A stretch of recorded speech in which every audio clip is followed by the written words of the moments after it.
Eke hallelujah. Hallelujah. Eke hallelujah. Hallelujah. Ọmọ Ọlọ́run ké hallelujah. Hallelujah. Jehovah. Mímọ́. Jésù Kristi. Mímọ́. Michael mímọ́. Mímọ́. Bàbá wa àti ẹlẹ́dàá wa. Kábíyèsí Ọlọ́run. Ọlọ́run ọ̀sẹ̀ tuntun. Kábíyèsí bàbá. Ọlọ́run ọjọ́ tuntun. Kábíyèsí. Ọlọ́run ìgbà tuntun. Bàbá. Bàbá ẹ gbọ́ ọpẹ́ wa. Àmín Jésù. Olúwa ẹ gbà yìn wa. Àmín Jésù. A dúpẹ́ fún sísùn lánàá ajílówórọ̀ yìí. Dúpẹ́ Olúwa. Oore ọ̀fẹ́ ni lẹ fi fún wa. Bẹ́ẹ̀ni. Ìyanu lẹ ṣe fún wa. Bẹ́ẹ̀ni Ọlọ́run. Ọ̀pọ̀ ló jí ní àárọ̀ yìí tí wọ́n jí sí ilé ìwòsàn. Bẹ́ẹ̀ni. Ọ̀pọ̀ ni kò tilẹ̀ lè jí láàárọ̀ yìí. Bẹ́ẹ̀ni bàbá. Ṣùgbọ́n nítorí tiwa oore ọ̀fẹ́ tí ẹ fi fún wa, Olúwa ẹ gbọ́ ọpẹ́ wa. Àmín Jésù. Ẹ gbà yìn wa. Àmín. Bàbá a ti tún wá síwájú rẹ lónìí. Ẹ gbàdúrà àwọn ọmọ yín. Àmín Jésù. Lọ́kùnrin lóbìnrin ẹ ṣe wọ́n lógo lọ́sẹ̀ yìí. Àmín Jésù. Ọ̀sẹ̀ tuntun leléyìí ẹ jẹ́ kí ayọ̀ kó wọlé tọ̀ wá wá. Àmín Jésù. Ojú kó má ṣe tì wá lọ́sẹ̀ yìí. Àmín. Jésù Kristi Olúwa wa. Àmín, àmín, àmín ní orúkọ Jésù Kristi. Kí hallelujah. Hallelujah. Ọ̀sẹ̀ tuntun ni a tún wọ̀ yìí ọmọ Ọlọ́run. We are in a new week, children of God. Olúwa yóò ṣe ohun tuntun fún wa. The Lord shall do a new thing in our lives. Èyí ni àdúrà àsọtẹ́lẹ̀ fún ọ̀sẹ̀ yìí. This one is tagged the prophetic prayers for the week, Èyí tí mo pe àkọlé rẹ̀ ní ó ṣeé ṣe. which I have tagged It is possible. Ó ṣeé ṣe. It is possible. Mo mú ẹ̀kọ́ kíkà àárọ̀ yìí nínú ìtíṣe ìwé Ezekiel orí kẹtàdínlógójì. And the lesson is taken from the book of Ezekiel, chapter 37, Ẹsẹ̀ ìkíní lọ sí ìkejìlá. from verse 1 to 12. Ezekiel orí kẹtàdínlógójì Ezekiel 37, láti ẹsẹ̀ ìkíní lọ sí ìkejìlá. from verse 1 to 12. Èyí tí mo fẹ́ kà báyìí wípé ọwọ́ Olúwa wà ní ara mi.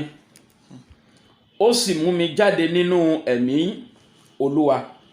Ó sì gbé mi kalẹ̀ ní àárín àfonífojì tí ó kún fún egungun. Ó sì mú mi rìn yí wọn ká.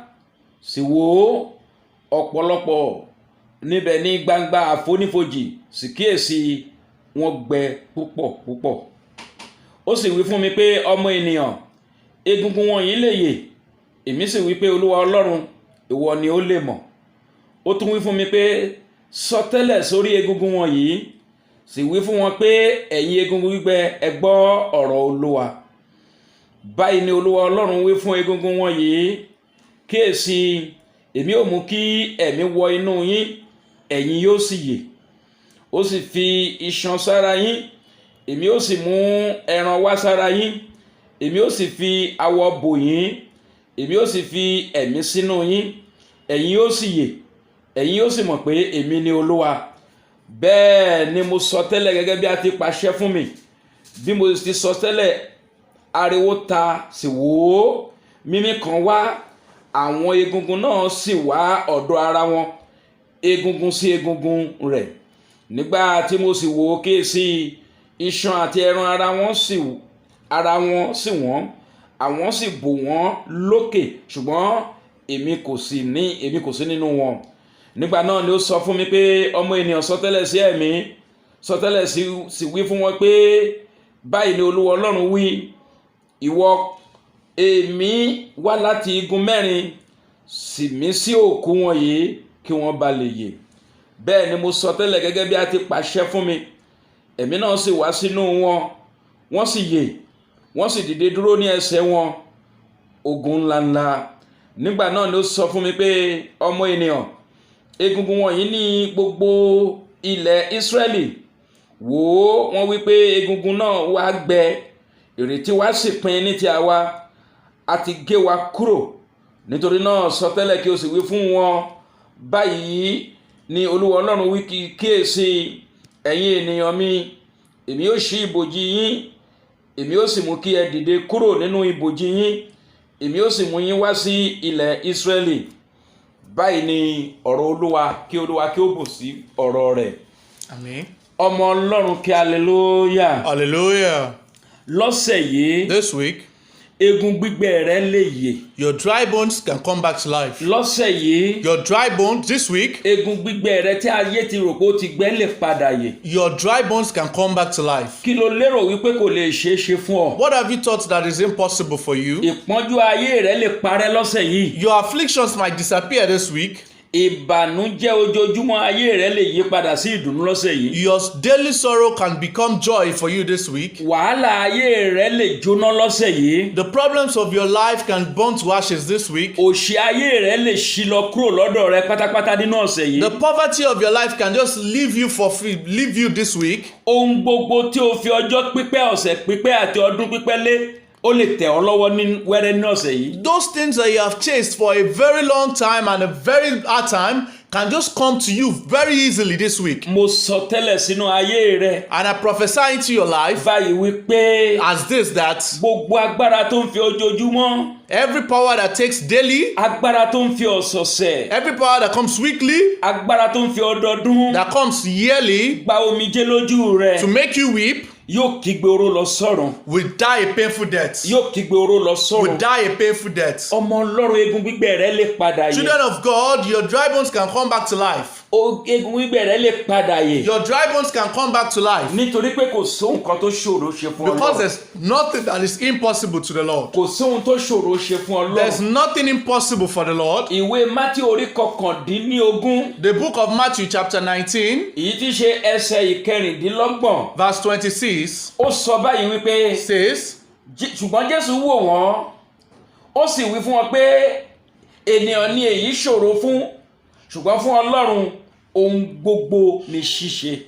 Nítorí ìdí èyí, egun gbígbẹ rẹ yóò padà yè. your dry bones shall come back to life. Ìyanu yóò padà ṣẹlẹ̀ sí ọ. And wonders will happen in your life. Ògo Ọlọ́run yóò padà di mímúṣẹ nínú ayé rẹ. And the glory of God will reflect in your life. Ayọ̀ Ọlọ́run yóò farahàn nínú ayé rẹ. The joy of the Lord shall manifest Mo in your fẹ́ràn life. ibì kan nínú Bíbélì púpọ̀. I love somewhere so much in the Bible. Ìyẹn ìwé Fílípì That is the book of Philippians, orí kẹrin ẹsẹ̀ ìkẹtàlá. chapter 4, verse 13. Ó ní èmi lè ṣe ohun gbogbo nínú Kristi, He said, I can do all things in Christ, ẹni tí ń fi agbára fúnni. he that has strengthened me. Ìwọ náà lè ṣe ohun gbogbo nínú Kristi, You also can do all things in ẹni Christ, tí ó fi agbára fún ọ, that has given, that has strengthened ẹni tó you, pa ẹ́ lẹ́rìn-ín, that is making you happy, ẹni tí ò jẹ́ kí o wà nínú that ìbànújẹ́, has not allowed you to be in sorrow, ẹni tí kò jẹ́ kí ayé kó rí ọ gbé ṣe. that has not allowed the world to make do of you. Egun gbígbẹ rẹ lè padà Your yè. dry bones can come back to life. Omijé rẹ lè kúrò. Your weeping can go away. Ẹ̀rín lè rọ́pò omijé rẹ. Laughter can replace your sorrow. Ìyanu ńlá lè ṣẹlẹ̀ nínú ọ̀sẹ̀ yìí fún ọ. A large wonders can happen in your life. Gbogbo ọ̀tá oríire rẹ yóò jẹ̀bi níwájú Olúwa Every Ọlọ́run alààyè. enemies of your success will be put to shame. Tẹ́tí sílẹ̀ pé o gbọ́ ọ̀rọ̀ mi. Listen attentively, Nítorí pé Ọlọ́run ni ó ní ìkápá lórí ohun gbogbo. because God is in control of everything. Gbogbo agbára tó kan Hámánì tó kàn ọ́ ní àbùkù The powers that put Haman to shame yóò kan ọ̀tá rẹ àti àfinisùn ayé rẹ ní àbùkù lọ́sẹ̀ will yìí. put your enemies to shame this week. Ọlọ́run ti sọ fún mi pé The Lord has told me that ìgbìmọ̀ tó wí pé kò ní lè ṣeé ṣe fún ọ every gathering that says it's not going to be possible yóò parẹ́ nínú oṣù yìí. will disappear this week. Àwọn ìgbìmọ̀ náà yóò kan àbùkù. Such gatherings will be put to shame. Olúwa fi hàn mí wípé The Lord has shown and revealed to me that ìránṣẹ́bìnrin kan tí ọ̀tá ti di ilé ọmọ rẹ̀, that a woman that the enemies has locked her womb wọ́n ti dì í ní ìgbèkùn, has held her womb yóò captive gba ìtúsílẹ̀ lọ́sẹ̀ shall be yìí. free this week. Egun gbígbẹ rẹ lè padà yè. Your dry bones can come Má back to ṣe life. banújẹ́. Do not be sorrowful. Má ṣe Do banújẹ́. not be sorrowful. Má ṣe sọkún Do mọ́. not weep anymore. Egun gbígbẹ rẹ yóò padà yè. Your dry bones can come back to life. Gbogbo ẹnu tó ń gan ayé rẹ Every mouth that is mocking your life yóò wọ́ sẹ́gbẹ̀ẹ́ kan nínú oṣù yìí. will go back to shame this year. Yóò wọ́ sẹ́gbẹ̀ẹ́ kan nínú oṣù Will be yìí. pushed aside this week. Mo sọ tẹ́lẹ̀ sínú ayé I rẹ. prophesy into your life. Kò tí ì tán fún ọ. It is not done for Kò tí you. ì parí fún ọ. It is not the end for Kò you. tí ì dópin fún ọ. It is not the end for you. Olúwa wípé kí n sọ fún ọ The Lord asked me to tell you pé that òun yóò rántí rẹ fún rere nínú He ọ̀sẹ̀ shall yìí. remember you for good this week. Ògo Ọlọ́run yóò sì farahàn nínú ayé rẹ. And the glory of the Lord shall manifest in Ìyanu your life. ayé rẹ yóò farahàn. The wonders of your life shall Má manifest. ṣe banújẹ́ mọ́. Do not be sorrowful Má anymore. banújẹ́ Do mọ́. not be sad anymore. Nínú ìtíṣe àdúrà àsọtẹ́lẹ̀ fún ọ̀sẹ̀ yìí, In today's prophetic prayers for Ọlọ́run this ti week, ṣèlérí láti ṣe ohun ohun kan pàtàkì The fún ọ. Lord has made a promise to do something great for you. Ọlọ́run ti sọ pé òun yóò já ọgbà lọ́wọ́ ọ̀tá. The Lord has said He's going to snatch you from the hands of the Ọlọ́run enemies. ti sọ pé òun yóò nomijé rẹ nù. The Lord has said He's going to clean your tears. Ọlọ́run sọ pé òun yóò mú ọ kúrò nínú ekuru ilẹ̀. The Lord has said He's going to take you away from the dust of the Àti ground, pé ayọ̀ rẹ yóò lé sí nínú and ọ̀sẹ̀. that your joy shall increase this week. Gbogbo agbára tó rò pé o ò ní lè ṣe rere. Every powers that thought that you would not make Ọlọ́run it, ní kí n sọ fún ọ pé òun yóò yà wọ́n lẹ́nu the Lord lọ́sẹ̀ said yìí. I should tell you that He's going to mock Nítorí pé them this ògo week, Ọlọ́run yóò fara hàn nínú because ọ̀sẹ̀ the yìí. glory of the Lord shall manifest this week, Ìyanu Ọlọ́run yóò ṣẹlẹ̀ nínú ọ̀sẹ̀ and the yìí. wonders of God shall happen this week. Pẹ̀lú àmì méje láti ẹnu rẹ màmá àti With your bàbá. 7 amens, mommy, daddy, Mo ní ìyanu yóò ṣẹlẹ̀ nínú ayé I rẹ. say wonders shall happen in your life. Pẹ̀lú àmì méje yìí, With this 7 amen, àmì ìyanu yóò ṣẹlẹ̀ nínú ayé rẹ. a perfect sign shall happen in your life. Àmì ògo yóò ṣẹlẹ̀ nínú A ayé sign rẹ. of glory shall happen in your life. Ìgbéga yóò sì dé bá ayé An rẹ. elevation shall be your Yóò portion. dára fún ọ lọ́sẹ̀ It shall be yìí. well with you this week. Gẹ́gẹ́ bí ọkùnrin olóríire, As a successful man, oríire rẹ kì yóò di orí burúkú lọ́sẹ̀ your yìí. success shall not turn to misfortune, Ògo Ọlọ́run yóò sì farahàn nínú ọ̀sẹ̀ and the yìí. glory of the Lord shall manifest this Egun week. gbígbẹ rẹ yóò padà Your yìí. dry bones shall come back Ìyanu to life, yóò sì ṣẹlẹ̀ fún ọ. and wonders shall happen in your Gbà mí life. gbọ́ gẹ́gẹ́ bí wòlíì Ọlọ́run alààyè. Be attentive to me. Believe me as a prophet of the Gbà mí living gbọ́ God. pẹ̀lú ohun tí mo sọ sínú ayé rẹ. Believe me as what I have prophesied into Kì your í life. ṣe ní ọ̀sẹ̀ tó ń bọ̀ ni mo ń sọ. I'm not talking about next week, Ní ọ̀sẹ̀ yìí, this week. ìyanu yóò ṣẹlẹ̀. Wonders shall Ohun tí happen. àwọn ayé rò pé kò lè di mímú ṣẹ. What the world thought will not come to pass, Ohun tí wọ́n fúnra rẹ̀ rò pé kò lè ṣeé ṣe. what you yourself has lost hope that will Yóò not happen, padà di ṣíṣe lọ́sẹ̀ shall yìí. become possible this Ògo week. Ọlọ́run yóò sì farahàn. And the wonders of God shall Ìmọ́lẹ̀ manifest. Ọlọ́run yóò tàn yí ọ ká. And the light of the Lord shall surround Ìbànújẹ́ you. rẹ yóò ṣègbé. And your sorrows shall disappear. Ẹkún rẹ yóò gba ìfagilé. Your tears shall be wiped away. O ò ní wáṣọ àkísà mọ́. You will not wear rags O ò anymore. ní tọrọ kó o tó jẹ mọ́. You shall not beg before you feed Gbogbo anymore. ìtíṣe ìgbọ́kànsókè rẹ Olúwa yóò bá mi fi fagilé. The Lord shall clear off all your anxiousness. Àìsàn nínú àgọ́ ara rẹ Olúwa yóò wò ọ́ sàn. All your sickness, the Lord shall cure you Gbogbo of them. ìrònú tí ẹ̀jẹ̀ rẹ fi ń ru Olúwa yóò jẹ́ kí gbàkóso ayé rẹ. Every thinking that is making you pensive, the Lord shall take you them Nítorí pé away. ayọ̀ Ọlọ́run yóò wá ọ rí. Because the joy of the Lord shall locate you. Ògo tuntun yóò di mímú ṣẹ. And a new glory shall come to Bẹ́ẹ̀ ni yóò sì rí manifestation. fún ọ. And so shall it be for Mo you.